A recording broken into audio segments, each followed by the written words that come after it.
नमस्कार दोस्तों। आप सभी का एक बार फिर से स्वागत है संभव सीरीज़ में। यूपीएससी वाला बुक सीरीज़ जो हमने स्टार्ट की है, 9 लेसन्स कंप्लीट किए जा चुके हैं। ये अंतिम 10वां लेसन है, पर्यावरण व पारिस्थितिकी, जो कि आपको यूपीएससी के दृष्टिकोण से कंप्लीट करवाई जा रही है। प्रारंभिक और मुख्य परीक्षा के लिए एक समग्र शिक्षण श्रृंखला जो है आपके समक्ष है दोस्तों। हमारे पास में आज का टॉपिक है भारत के प्रमुख संरक्षित क्षेत्र। देखिए दोस्तों, जितने भी रिजर्व्ड एरियाज़ इंडिया में हमको देखने को मिलते हैं, उसके ऊपर हम ये जो है आपके पास में टॉपिक लेके आए हैं, और काफ़ी महत्वपूर्ण है ना, क्योंकि इसमें आपको काफ़ी लोकेशंस, उनकी इम्पोर्टेंस, कैसे प्रश्न पूछे जाते हैं, वैसे सारी जानकारी दी गई है।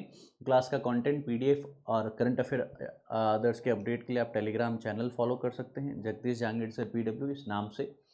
आगे बढ़ने की चेष्टा करते हैं हम लोग। तो सबसे पहले तो जो प्रोटेक्टेड एरियाज़ क्या है ना, तो संरक्षित क्षेत्र कहते किसे हैं, है ना, किस चिड़िया का नाम है प्रोटेक्टेड एरिया। देखिए, पीए प्रोटेक्टेड एरिया संरक्षित क्षेत्र जो है वो हमारे वन्यजीव संरक्षण अधिनियम यानी वाइल्ड लाइफ प्रोटेक्शन एक्ट 1972 में ही इन्हें परिभाषित किया गया है, और इनको 4 कैटेगरी में रखा गया है। सबसे पहले है राष्ट्रीय उद्यान कैटेगरी, एक है नेशनल पार्क्स की एक कैटेगरी है, फिर वाइल्ड लाइफ सेंचुरी वन्यजीव अभ्यारण्य है, फिर है संरक्षण रिजर्व, और फिर है सामुदायिक रिजर्व। इन चारों के बारे में जानकारी लेंगे, और कुछ महत्वपूर्ण और भी आपके पास में तर्क संगत मैपिंग रिलेटेड कुछ और जानकारियां हैं, वह भी आपसे साझा की जाने वाली हैं। ठीक है दोस्तों। अब सबसे पहले तो आपने ये नाम जरूर सुना होगा कि सर वाइल्ड लाइफ सेंचुरी वन्यजीव अभ्यारण्य और नेशनल पार्क होते हैं। अब इनमें अंतर क्या है, कईयों को नहीं पता होता है, तो पता होना है कि नेशनल पार्क, राष्ट्रीय उद्यान जो होता है, वह इकोसिस्टम और बायोडाइवर्सिटी को सुरक्षा प्रदान करता है, जबकि वन्यजीव अभ्यारण्य जो है कि एक पूरे इकोसिस्टम नहीं बल्कि इकोसिस्टम की एक विशिष्ट प्रजाति जो होती है ना, उस प्रजाति के आवास की रक्षा करने का कार्य करता है। यहाँ पे राष्ट्रीय उद्यान में तो कठोर प्रतिबंध लगाए जाते हैं कई मानव गतिविधियों के ऊपर, जबकि वन्यजीव अभ्यारण्य में सीमित गतिविधियाँ जैसे चराई है ना, और मुख्य जो वन्यजीव संरक्षक है उनकी अनुमति के साथ में ग्रेजिंग इन एक्टिविटीज़ को अलाउ किया जाता है। बात की जाए बाउंड्रीज़ की, तो राष्ट्रीय उद्यान की तो स्पष्ट रूप से डिफाइंड बाउंड्रीज़ होती हैं, उनको रेगुलेट किया जाता है, नियंत्रित किया जाता है, और केवल national biodiversity wild life board जो है आपके पास में है ना, national board of wild life है ना, इसके द्वारा ही स्वीकृति से ही इसको ऑल्टर किया जा सकता है। जबकि अगर मैं बात करूं वन्यजीव अभ्यारण्य वाइल्ड लाइफ सेंचुरी की, तो इनकी कोई बाउंड्री सीमाएं जो हैं वो सदैव स्पष्ट रूप से परिभाषित नहीं है, और कठोर रूप से नहीं इनको नियंत्रित किया जाता है ना। बट याद रखना, ये भी national board of wild life जो है उसकी स्वीकृति से बदला जा सकता है। मतलब इन दोनों को ही NBWL की स्वीकृति चाहिए होगी अगर इसमें कोई प्रकार का आपको बदलाव चाहिए है तो, है ना। और एक वन्यजीव अभ्यारण्य जो है वो एक कहीं न कहीं राष्ट्रीय उद्यान से भी बड़ा हो सकता है, नेशनल पार्क से भी कई गुना बड़ा हो सकता है वन्यजीव अभ्यारण्य, यह याद रखना है दोस्तों। एक और है कि सर इनमें चेंजेस को देखा जाए कि सर कल की तारीख में मुझे नेशनल पार्क में चेंज करना है, तो नेशनल पार्क को वाइल्ड लाइफ सेंचुरी में परिवर्तित नहीं किया जा सकता, क्योंकि ऑर्डर ऑफ प्रेसिडेंट में देखा जाए तो नेशनल पार्क में ज़्यादा प्रोटेक्शन होती है वाइल्ड लाइफ सेंचुरी की अपेक्षा। तो एक बार आपने किसी एरिया को नेशनल पार्क, राष्ट्रीय उद्यान घोषित कर दिया, तो बाद में आप उसे वाइल्ड लाइफ सेंचुरी घोषित नहीं कर सकते।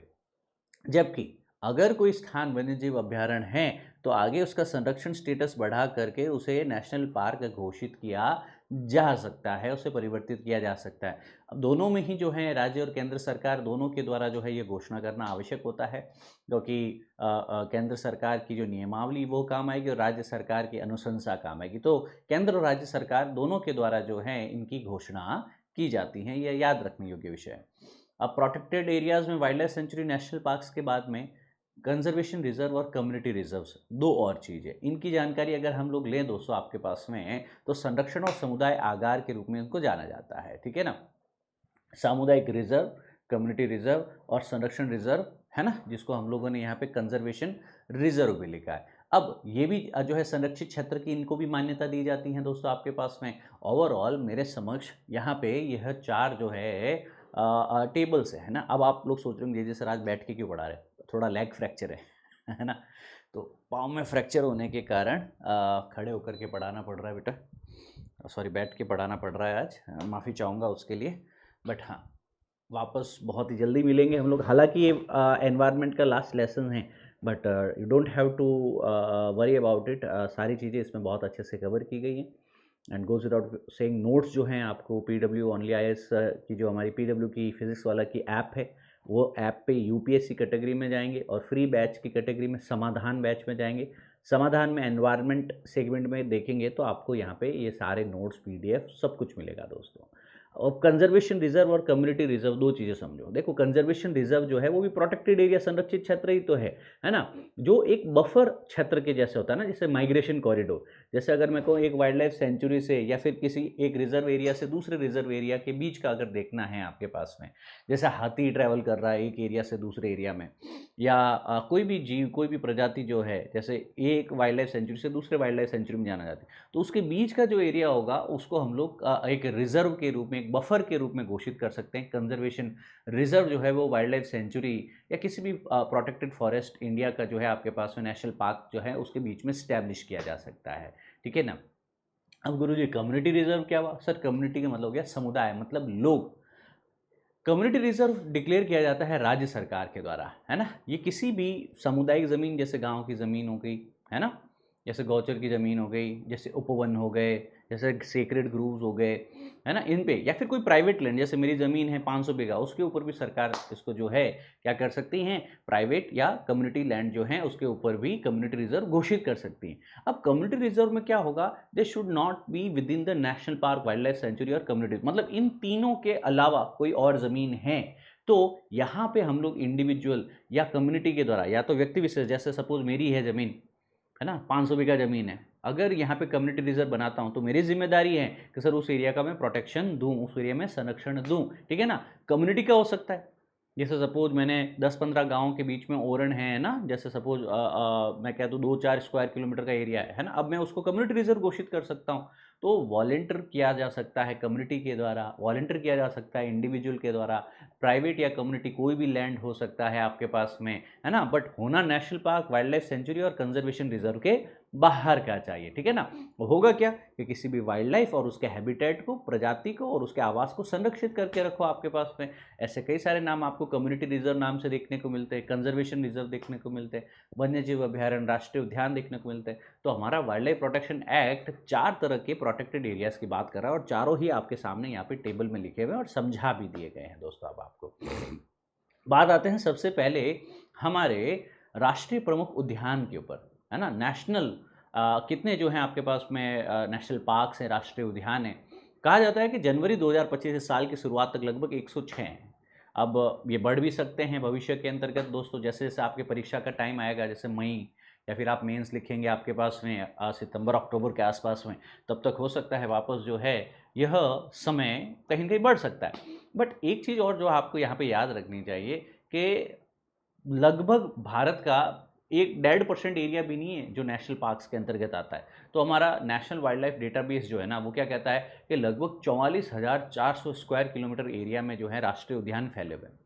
भारत का टोटल अगर हम लोग निकाल के देखें ना जोग्राफिकल एरिया, तो उसका 1.5% भी नहीं है, उसका 1.3% से के आसपास में ही क्या है ये, लगभग भारत के 106 नेशनल पार्क, राष्ट्रीय उद्यान है। सबसे ज़्यादा संरक्षण, कंजर्वेशन यहाँ पे किया जाता है, ठीक है। अब इसमें कुछ फैक्ट्स हैं, ऐसे आप लोग यूपीएससी पढ़ रहे हैं, पीसीएस पढ़ रहे हैं, या फिर कोई एक गवर्नमेंट एग्जाम्स में ज़्यादातर पूछा जाता है कि भारत का सबसे बड़ा कौन सा है, तो आपको पता होना चाहिए कि भैया लद्दाख में है हैमिस राष्ट्रीय उद्यान, है ना। कौन सा है, हैगमिस राष्ट्रीय उद्यान है। और भारत का सबसे छोटा कौन सा है आपके पास में, साउथ बटन द्वीप जो है आपके पास में जो राष्ट्रीय उद्यान है, ये अंडमान निकोबार का साउथ बटन के नाम से जाना जाता है। ऐसे ही राष्ट्रीय उद्यानों के अंतर्गत सबसे अधिक प्रतिशत क्षेत्रफल कौन सा है, कि राज्यों का पूछ ले कि कौन से राज्य का सर्वाधिक प्रतिशत क्षेत्रफल जो है वो नेशनल पार्क्स में है, तो सिक्किम का है। लगभग 25% एरिया सिक्किम नेशनल पार्क, राष्ट्रीय उद्यान के अंतर्गत आ जाता है। भारत के अंदर उद्यानों में सबसे न्यूनतम प्रतिशत देखा जाए तो तेलंगाना है, 0.02% के आसपास में। सबसे कम राष्ट्रीय उद्यान यहाँ पे जो है भौगोलिक क्षेत्रफल के आधार पे देखने को मिल सकते हैं। यहाँ तक क्लियर है भाई सभी लोगों को। तो कई सारे ऐसे भी एरिया है जहाँ है ही नहीं बिल्कुल, जैसे पंजाब देखो, एक ऐसा राज्य है जहाँ पे कोई राष्ट्रीय उद्यान नहीं है भारत में, है ना, क्योंकि खेती योग्य जमीन है और सारा के सारे काट के हमने क्या बना दिए, खेत खलियान, है ना। पंजाब है पूरी फर्टाइल लैंड है भाई, कौन छोड़ेगा दुआब की ज़मीन को, ठीक है। तो देखिए आप इसका उदाहरण दे सकते हैं कि कोई प्रोटेक्टेड एरिया नहीं है पंजाब के अंतर्गत। इसके अलावा आप यूनियन टेरिटरी देखो, दिल्ली, पुडुचेरी, चंडीगढ़, दादर, नागर, लक्षद्वीप, यहाँ पे भी कोई नेशनल पार्क्स आपका देखने को नहीं मिल रहा है। सो कई सारी जो आपकी यूनियन टेरिटरीज हैं उसमें से लिस्ट दे देंगे कि कौन सी नेशनल पार्क कौन सी यूनियन टेरिटरीज पे नहीं पाया जाता, तो at least you should know where it is not available, right. Moving forward, आपको मेजर जो अभी रिसेंटली न्यूज़ में रहे, सुर्खियों में रहे, मैं ऐसी कुछ जो है आपके पास में श्रृंखला या नेशनल पार्क से बता देता हूँ, उनकी लोकेशंस बता देता हूँ, ताकि आपको भविष्य में अगर ये परीक्षा में पूछे जाए तो you are in better situation to answer those. जैसे अंडमान निकोबार में टोटल हमारे 9 राष्ट्रीय उद्यान हैं दोस्तों। सबसे पहले है वंडूर नेशनल पार्क, जिसको Mahatma Gandhi marine national park के नाम से भी जाना जाता है। मरीन मतलब कई बार समुद्र का एरिया भी हो सकता है, इसको भी नेशनल पार्क राष्ट्रीय उद्यान घोषित किया जा सकता है, संरक्षित क्षेत्र घोषित किया जा सकता है। अंडमान निकोबार में जो साउथ अंडमान द्वीप है वहाँ पे है यह वंडूर नेशनल पार्क, और यहाँ पे सारे जो हैं आपके मूंगा की चट्टानें हैं, है ना, फ्रिंजिन रीफ के रूप में जो है इसको प्रोटेक्टेड एरिया घोषित किया गया है। वंडूर क्या है आपके पास में, काफ़ी इंपॉर्टेंट है कि नहीं दोस्तों, right, it is quite very important. Mahatma Gandhi marine national park, here it is located, Mahatma Gandhi marine national park south Andaman में लोकेटेड है दोस्तों, ठीक है। इसके उपरांत आप देखने की चेष्टा कीजिए कैम्बे और गलगोथिया बे। देखिए कैम्बेल बे जो हैं और गलगोथिया बे जो है, यह आपके पास सबसे दक्षिण में ग्रेट निकोबार बायोस्फीयर एरिया जो है, रिजर्व एरिया, बायोस्फीयर रिजर्व जो है, उसका हिस्सा है कैम्बेल बे और गैलेथिया बे। गैलेथिया नेशनल पार्क जो है वो भारत का सबसे सदर्न मोस्ट नेशनल पार्क भी है ना, सबसे सदर्न मोस्ट। ये देखेंगे आप लोग, थोड़ा हट जाता हूँ फोकस कीजिएगा। ये रहा गैलेथिया बे, सबसे दक्षिणतम है, और ये है कैम्बेल बे, है ना। तो आपके पास में गैलेथिया बे सबसे दक्षिणतम देखने को मिलेगा, भारत का सबसे दक्षिण नेशनल पार्क है। यहाँ पे ऑब्वियसली आपके पास में ट्रॉपिकल एवरग्रीन फॉरेस्ट होगा, और कहीं न कहीं अर्ध सदाबहार जो है आपके पास में सेमी एवरग्रीन फॉरेस्ट भी देखने को मिलने वाले। अब कई जीव यहाँ पे देखने को मिलते हैं, उसमें से कई टर्टल है आपके पास में, रॉबर केकड़ा है, मेगापॉड्स है, इनकी प्रजातियाँ काफ़ी ज़्यादा। लेदरबैक टर्टल एग्जाम में पूछा भी गया है, ऑलिव रिडले टर्टल एग्जाम में पूछा गया है ना। तो ये मुख्य जीव हैं जो इन क्षेत्रों में पाए जा रहे हैं। फिर माउंट हैरियट।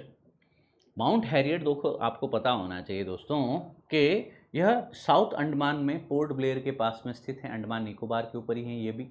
अब यहाँ पे ब्रिटिश टाइम में मणिपुर से लाए हुए कई स्वतंत्रता सेनानियों को बंद कर रखा था, तो हमने समय के साथ माउंट हैरियट का नाम चेंज करके हमने कर दिया माउंट मणिपुर, मणिपुर के स्वतंत्रता सेनानियों के सम्मान में, ठीक है ना। तो यह याद रखा जाए। माउंट मणिपुर कहाँ है, माउंट मणिपुर एक नेशनल पार्क है, और mount Manipur national park Andaman Nicobar में साउथ अंडमान में लोकेटेड है, पोर्ट ब्लेयर के पास लोकेटेड है दोस्तों, है ना। पूरे द्वीप समूह की थर्ड हाईएस्ट पीक भी है, ठीक है ना। यहाँ भी आपके पास में ट्रॉपिकल एवरग्रीन और कोस्टल जो वेजिटेशंस है वो पाए जाएंगे।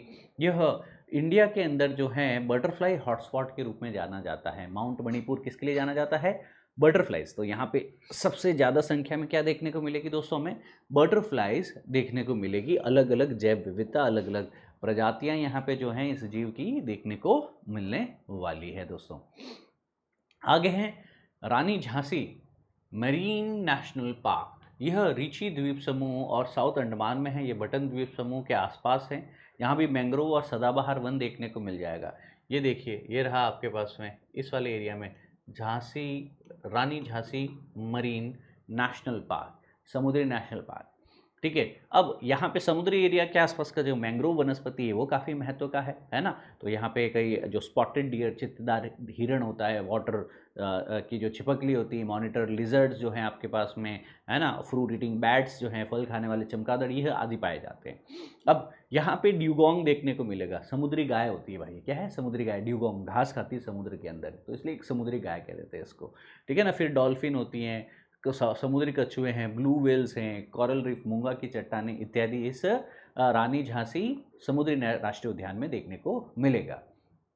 फिर सैडल पीक है। सैडल पीक के बारे में पता होना, अंडमान निकोबार की जो है हाईएस्ट पॉइंट यही है, उच्चतम बिंदु यही है दोस्तों।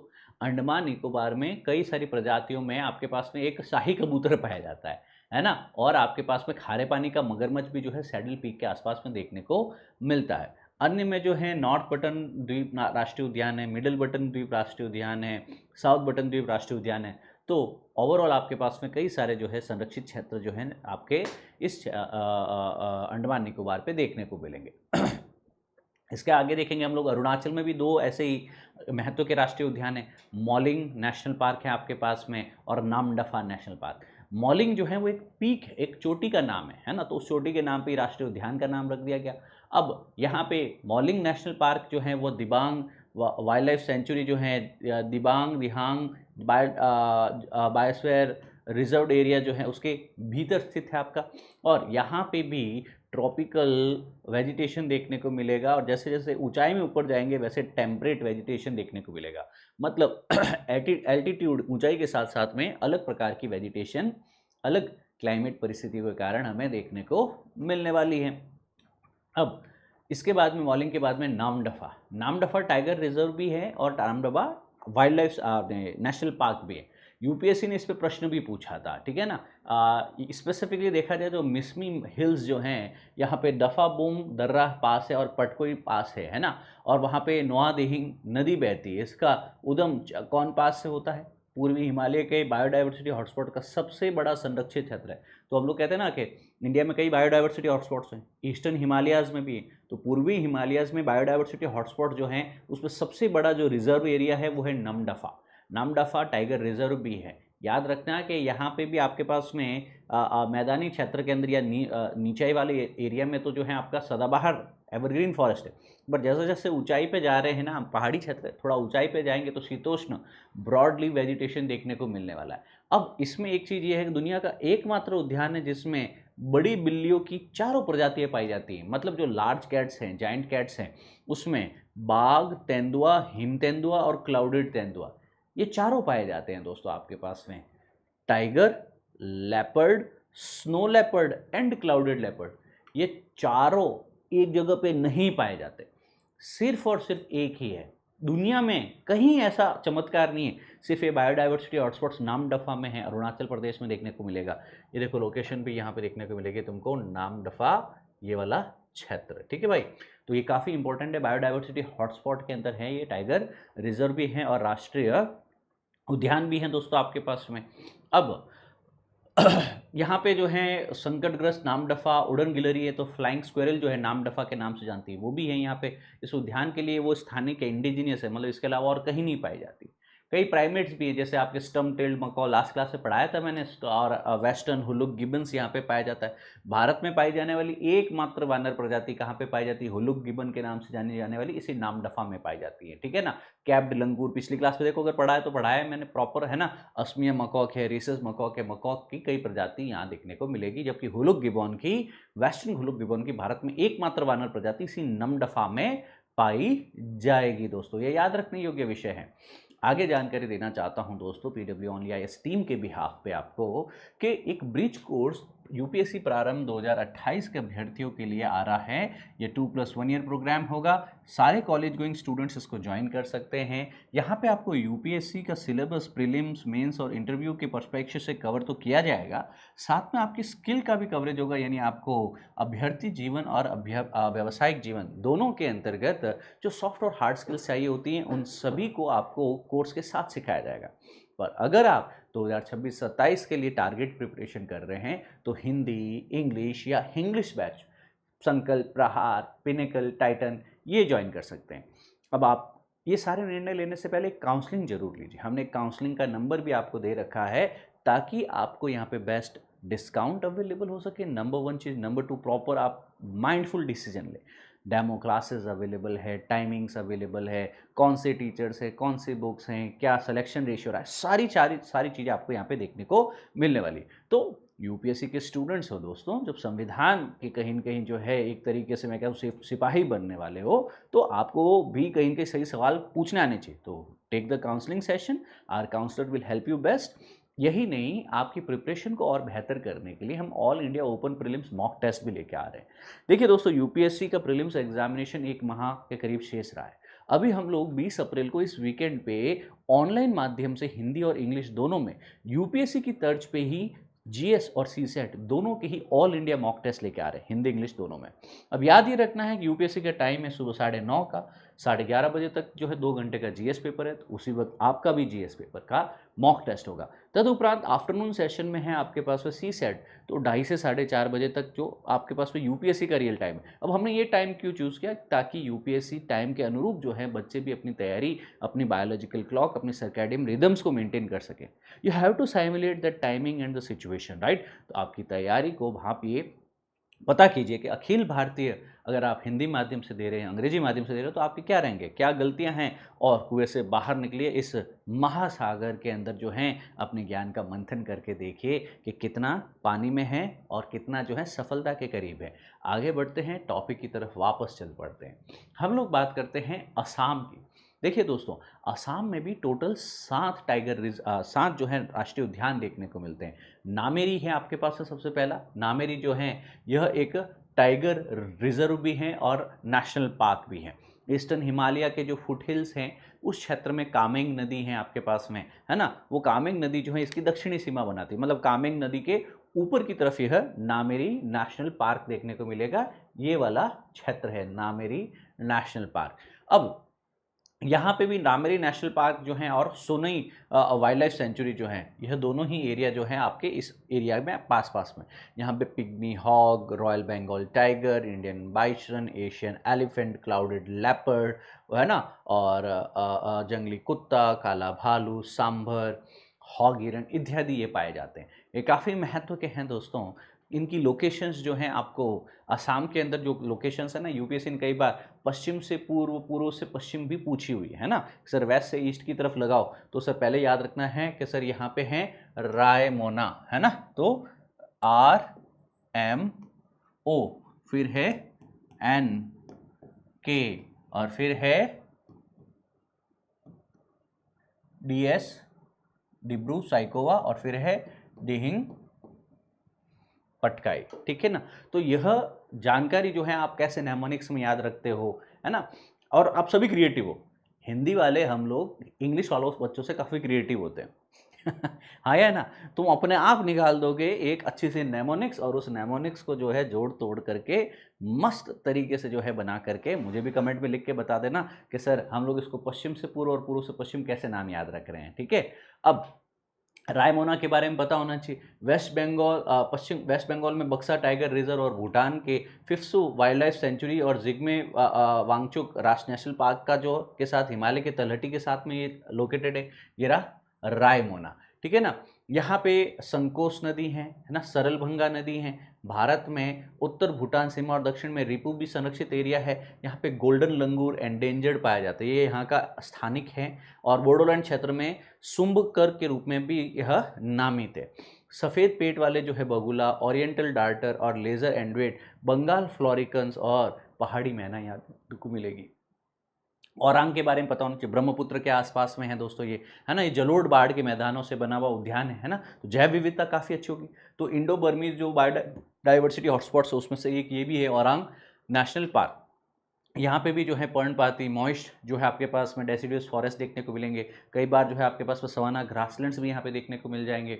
दिहिंग पटकाई आपको देखने को मिलेगा। दिहिंग पटकाई जो है इस क्षेत्र में, पूर्व वाले क्षेत्र में जाएंगे ना, तो इस वाले एरिया में आपको देखने को मिलेगा। यह भी पटकाई हिल्स की पहाड़ियों की तलहटी में है, ठीक है ना। और दिहिंग नदी के साथ में, दिहिंग नदी यहाँ पे जयपुर वर्षावन भी इन्हीं को कहा जाता है। तो जयपुर वर्षावन कहाँ है, जयपुर रेन फॉरेस्ट कहाँ पे है, तो आप कहेंगे दिहिंग पटकाई अरुणाचल के पूर्ववाद के अंदर। तो ये तराई क्षेत्र है, वर्षावनों में सबसे बड़ा क्षेत्र ये देखने को मिलता है दोस्तों आपके पास में।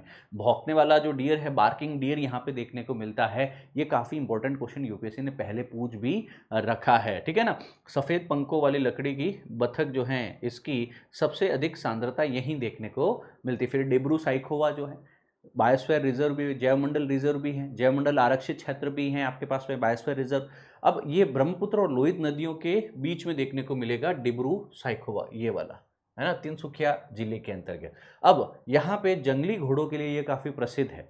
अब यहाँ भी सदाबहार, अर्ध सदाबहार, पर्णपाती तटीय दलदली वन देखने को मिल जाएंगे। फिर वेरी इंपॉर्टेंट, काजीरंगा, यह Himalayan, eastern Himalayan biodiversity hotspots में है। ब्रह्मपुत्र नदी के आसपास से है, तो ब्रह्मपुत्र नदी इसी काजीरंगा से होकर के बहती है आपके पास में। ये देखो at the centre, just centre Kaziranga, ठीक है। ये विश्व में विद्यमान कुल जो 1 हॉर्न राइनोज हैं उनमें से 2/3 मतलब दुनिया में अगर 100 हैं तो 66 यहाँ पे।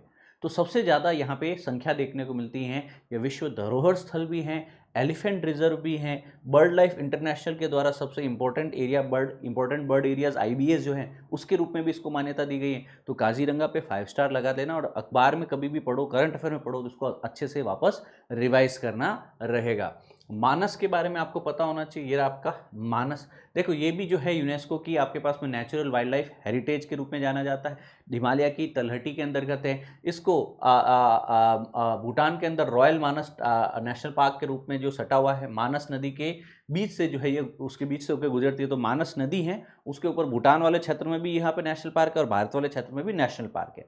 अब भाबर तराई क्षेत्र में जो है नदियों का प्रवाह जैव विविधता का सबसे समृद्ध क्षेत्र बनाता है। तो बायोडाइवर्सिटी क्यों? क्योंकि तराई क्षेत्र में हमेशा बायोडाइवर्सिटी ज़्यादा होती है दोस्तों। बंगाल फ्लैरिकन्स जो हैं आपके पास में संकटग्रस्त लुप्त तो प्राय हैं। दुनिया की सबसे बड़ी आबादी बंगाल फ्लैरिकन्स की इस मानस में देखने को मिलती हैं। ग्रेट हॉर्नबिल्स हैं, पेलिकन ईगल हैं, बगुले हैं, यह भी जो है मतलब बर्ड एरियाज के रूप में ये काफ़ी इंपॉर्टेंटली नोन है दोस्तों। ठीक है, बिहार का एकमात्र नेशनल पार्क है ना, इसके ऊपर प्रश्न पूछ लिया गया था आपके पास में। बिहार का एकमात्र काबर ताल, क्या है आपका? काबर ताल, है ना। अब भारत नेपाल सीमा पर शिवालिक की तिलहटी के अंतर्गत है। गंडक नदी इसकी पश्चिमी सीमा बनाती है। तो ये मिएंडरिंग ऑक्सबो लेक के रूप में जो है यह जानने को मिला था काबर ताल आपके पास में। ठीक है ना, तो यह इंपॉर्टेंट है। छत्तीसगढ़ में भी संजय गांधी वाला है आपके पास में, इंद्रावती वाला है आपका, कांगेर घाटी का नेशनल पार्क है। ये काफ़ी महत्व के हैं। अब इनकी लोकेशंस, जैसे अभी मैं हर एक को तो इस तरीके से कराऊंगा नहीं, मैंने आपको प्रॉपर नोट्स दिए हैं। आपको क्या करना है, मैप उठाना है हर राज्य का कंट्री के ऊपर। जैसे इंडिया के मैप के ऊपर जो है, जैसे सपोज जम्मू कश्मीर में कौन सा देखने को मिल जाएगा आपके पास में, है ना। गोवा में जैसे है आपके मौलेम देखने को मिल जाएगा, और भी कई सारे हैं। गुजरात में जैसे आपके ब्लैक बक देखने को मिल जाएगा, है ना, गिर देखने को मिल जाएगा। कच्छ की खाड़ी जो है मरीन नेशनल पार्क, ये देखने को मिल जाएगा। इनकी लोकेशन एक ही बड़े अच्छे खासे मैप पे, या तो हैंडमेड या फिर जो मैप आपको मिलते हैं, या फिर आप अपनी कोई भी एटलस से मैप उठा करके, या फिर आपने जो घर में लगा रखा उस पर लिख दो और उसको बार बार देखो कहाँ लोकेटेड है, कहाँ पे आपके पास में marine gulf of Kutch national park स्थित है, कहाँ पे गिर नेशनल पार्क है, कहाँ ब्लैक बक नेशनल पार्क है, कहाँ पे वंसदा नेशनल पार्क है। इस प्रकार इसकी लोकेशन, इसके वन्य जीव और इसके ऊपर जो फिजियोग्राफिक लोकेशन, जैसे नदियाँ कौन सी, पहाड़ कौन से, जीव कौन से हैं, इसके ऊपर जो है अत्यधिक प्रश्न बनने वाले। हिमाचल प्रदेश के ऊपर प्रश्न बने हैं पहले भी आपके पास में, जैसे कि पिन वैली के ऊपर प्रश्न बने हैं, खीर गंगा पे प्रश्न देखने को मिले हैं हमें, है ना। आपको सलीम अली जो है फॉरेस्ट, उसके ऊपर भी कई क्वेश्चंस देखने को मिले हैं इससे पहले। अब यहाँ पे मैं जाने से पहले आपको कुछ चीज़ और बताना चाहूँगा। दोस्तों, ये कुछ इस तरीके से आपको जो है प्रॉपर मैप जरूर बनाना है कि भाई हमारा हेमिस नेशनल पार्क कहाँ लोकेटेड है, पहला स्टेट है या यूनियन टेरिटरी, कौन सी नदी है, कौन सी पर्वत श्रृंखला के बीच में है, कैसी वनस्पति और कैसी यहाँ की विशेषता है। कम से कम 3-3, 4-4 लाइन जो है वह आप अपने मैप में पॉइंटर्स के शॉर्ट फॉर्मेट में रूप में जरूर लिखे, है ना। डचीगाम के ऊपर जो प्रश्न पहले यूपीएससी ने किश्तवाड़ के ऊपर प्रश्न पूछ रखे हैं, है ना, काजीनाग के ऊपर प्रश्न पूछ रखे हैं आपके पास में, तो काफ़ी इंपॉर्टेंट है। ये जम्मू कश्मीर का जो बारामूला डिस्ट्रिक्ट है, वहाँ पे ये वाइल्ड लाइफ सेंचुरी है, ठीक है ना। और यहाँ पे याद रखना है कि ये पाकिस्तान के साथ ट्रांस काराकोरम पीस पार्क के रूप में जो है प्रस्तावित किया गया एरिया का यह हिस्सा भी है। तो कई बार ये हेमिस वाला जो है लद्दाख के अंतर्गत है, काफ़ी इंपॉर्टेंट है कि सर पैलियो आर्कटिक क्षेत्र है ना। और भारत का एकमात्र नेशनल पार्क है जो ग्रेट हिमालय के उत्तर में स्थित है। बाकी सारे के सारे जो हैं ग्रेट हिमालयाज के अंदर या फिर उसके साउथ में। तो हेमिस कहाँ है हमारा? लद्दाख के अंदर बताया जा रहा है। कहाँ पे? ये लद्दाख वाला एरिया आ गया आपके पास में, है ना। तो काराकोरम, लद्दाख, जास्कर, ये सारी क्या है? ट्रांस हिमालयाज का हिस्सा है। और यह ट्रांस हिमालयाज के बीच में, मतलब जास्कर से उत्तर में, लद्दाख और जास्कर के बीच में, तो ग्रेट हिमालय से तो उत्तर हो गया ना, तो उत्तर में सिंधु है, दक्षिण में जास्कर रेंज है आपके पास में, नंदा देवी बायोस्फीयर रिजर्व जो है ना। उसके बाद दूसरा सबसे बड़ा जो है सन्निहित संरक्षित क्षेत्र है, जो संकटग्रस्त कई जीव है यहाँ पे। हिम तेंदुए यहाँ पे प्रसिद्ध है ना। शाहपुर, लद्दाख की उरियल के लिए भारत का एकमात्र आश्रय स्थल है। तो इस तरीके से यूनिक स्पीसीज के बारे में आप जानकारी ज़्यादा से ज़्यादा इकट्ठा कीजिएगा दोस्तों यहाँ पे, ठीक है। With this being said, I will take your leave now for the day. Thank you, Jai Hind, सर्वदा शक्तिशाली, गॉड ब्लेस यू ऑल। और क्लास के नोट्स पीडीएफ डाउनलोड करके रिवाइज जरूर करना। एक मैप को प्रॉपर जो है national park, wildlife sanctuary, tiger reserve, biosphere reserve का जरूर इंगित करना, जैसे मैंने आपको सिखाया व समझाया। कमेंट करके जरूर बताइए आपका फीडबैक कैसा रहा। इस सीरीज का, संभव सीरीज का ये अंतिम लेसन था। With this being said, thank you, Jai Hind, सर्वदा शक्तिशाली, God bless you all. Once a student always a student, once a teacher always a teacher. कोई भी डाउट हो आप टेलीग्राम कम्युनिटी से जुड़े रहिएगा। टेलीग्राम कम्युनिटी है जगदीश जांगीड़ सर PW। आपको अगर कोई व्यक्तिगत डाउट भी है ना, कोई परीक्षा से रिलेटेड, तो आप Telegram handle JJ sir UPSC है ना, कैपिटल लेटर, कोई स्पेस नहीं बीच में, इस पे आप मैसेज कीजिए, सर मेरा नाम ये है, मैं संभव बैच से हूँ, मैं ये तैयारी कर रहा हूँ, मेरा डाउट ये। तो क्रिस्प में अपना डाउट पूछे, एकेडमिक डाउट्स, तैयारी रिलेटेड कोई डाउट है तो will be able to help you out. Thank you, Jai Hind दोस्तों।